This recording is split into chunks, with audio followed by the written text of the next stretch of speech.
How many of you have lost it? Now, no, I'm not talking about losing your mind or losing all of your money or losing your job. I'm talking about you've just fucking lost it. Now, I don't know much, but here's something I know.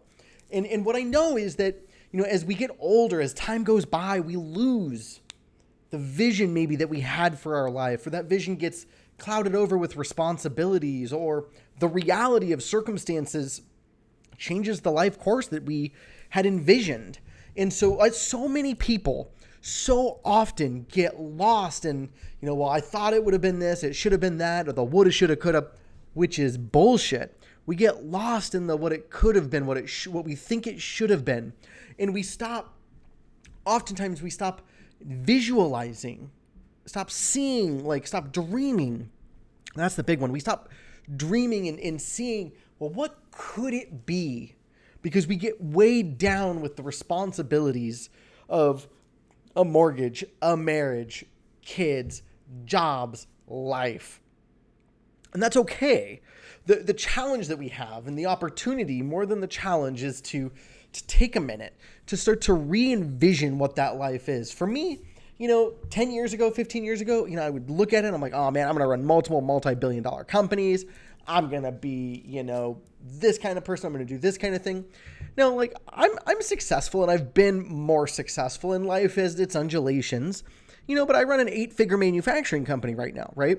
A lot of people would look at that and be like, oh, that's cool. That's great. That's amazing. It's nothing to me. And it's not that it's nothing, and I'm so grateful, but it's not what I envisioned my life to be. And when I close my eyes and when I start to think of what do I want my life to be, where do I see Ian? Where do I see this journey that we call life for me going?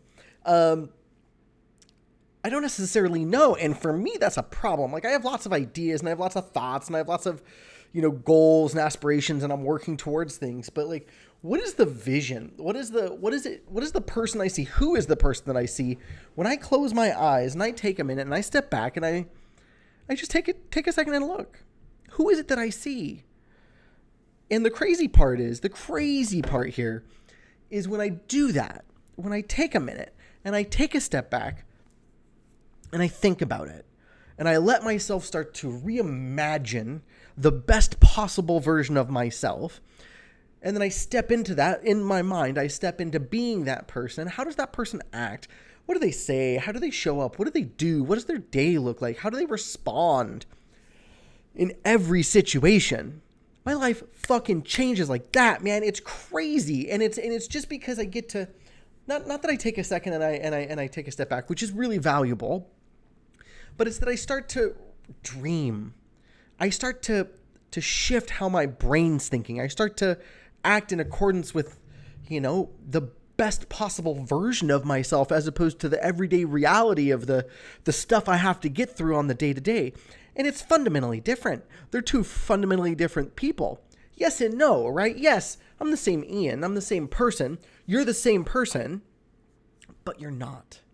Because if you were the person, if you started today to act in accordance with the best possible version of who you could be, what would change? I postulate everything would change.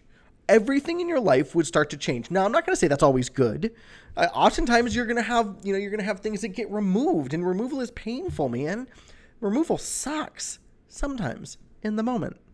And oftentimes that removal over time becomes highly valuable.